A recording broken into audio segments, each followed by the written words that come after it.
would say the approach from European companies to invest in China and to work in China. There you have what we have observed, a major problem, because the economic tissue in China is mainly structured on the scale of big enterprises. And you see it, the European multinational companies and bigger enterprises can be quite successfully and are quite successfully in China. But European SMEs have very big difficulties to become quite successful in China. Not when you talk about when they are subcontractors of to European or Western companies, but to really to become successful in China, on the Chinese market, then European SMEs have really big difficulties. And I would say the innovation drive, the SMEs in Europe are in fact the main sources for innovation and new technologies. They are much more dynamic than the bigger corporations. So to enhance innovative technology cooperation between China and the EU, it would be interesting if China also could have a focus to better give I would say develop platforms or a structural support to European SMEs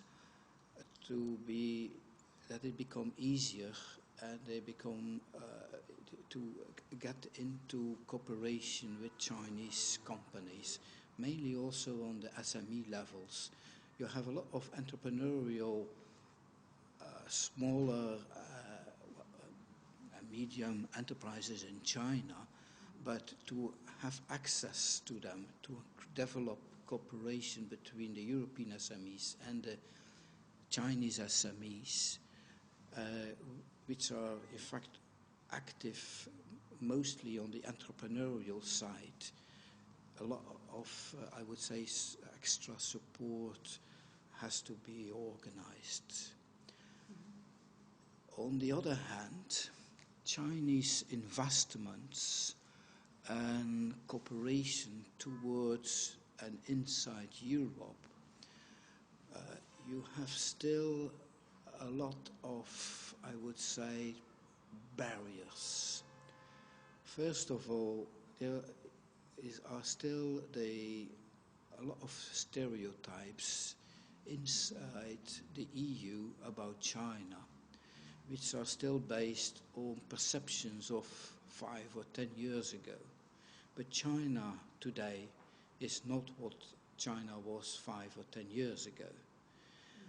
And based on those stereotypes, you also have still a kind of, I would say, not a very positive perception sometimes about China and Chinese business environment. There's also quite still a lot of China bashing going on. And I would say, for instance, cultural diplomacy, what they could, well, the newer interesting terms are cultural trade, for instance, could be quite a good tool and instrument to work on a better understanding in the EU about modern China.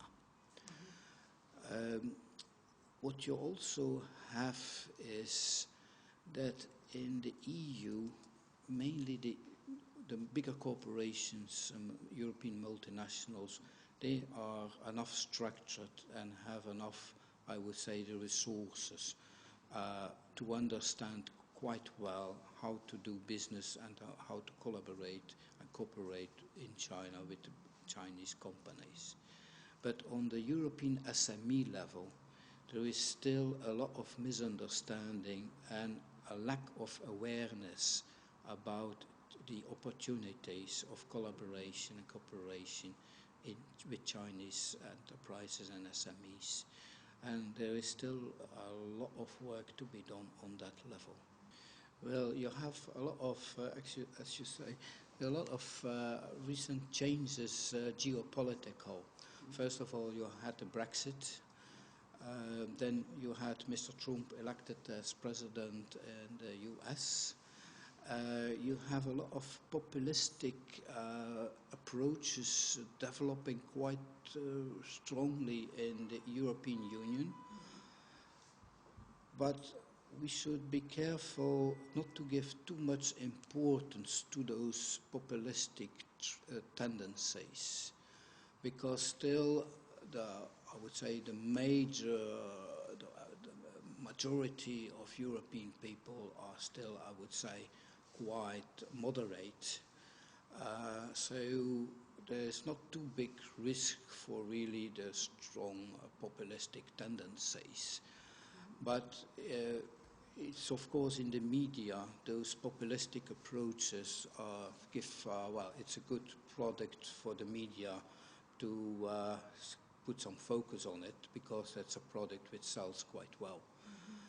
But there are quite some underlying reasons why you have those populistic approaches. And that means there is a tendency to create an atmosphere of fear, of paranoia about everything what happens outside European Union. You have, of course, the Middle East, you have Ukraine's problems, the issues there. Now you get the problems in East Asia with North Korea. So there is a lot of fear starting to come up. Now, this is also translated a little bit towards, for instance, China. And there are some populistic tendencies which like to exaggerate this fear for, China dominated by state governmental enterprises, which comes to Europe to do acquisitions here in different sectors and sometimes quite key sectors. And then you get this gives an origin to, I would say, a kind of China bashing, creating fear that state enterprises, Chinese state enterprises, are getting control about key economic sectors in the European Union. And in fact, that means if Chinese government suddenly decides to take some decisions to block key sectors, well, that's a reason to create fears in European Union about China. And we must not forget that still not only about 10 years ago, when we were talking about China in the European Union, we were considered as quite exotic people. It's only very recently that China became, I would say, more fashion and more accepted. But still, there is this, I would say, negative perception about China. And of course, you get these discussions about market economy status, which is a fact, I would say, more, it's not a real argument anymore, because in fact also you can compare, when you look to the French industry, economic sector, it's also quite a nationalized industry. Take the energy sector in Belgium, which is dominated by state-owned French enterprises. So if you start to compare on this level market economy status in China, I would say there is the market economy status, you could nearly be, it should be accepted now in Europe, because also following the rules of the WTO, market economy status should be achieved by China. But China should do, I would say, quite some efforts by different channels to work on the perception about Chinese economic partnerships with Europe. There's a huge scope for Europe for partnership, economic partnership and collaboration between the European Union and China, because there is a kind of natural partnership even what exists on the moment in the new constellation of balances between superpowers. And therefore, it would be, I would say, there is a huge opportunity and a lot of scope to, to develop and enhance further this, I would say, kind of natural partnership between China and the EU. First of all, I would like to say that in Europe, OBOR is still not so well known and understood.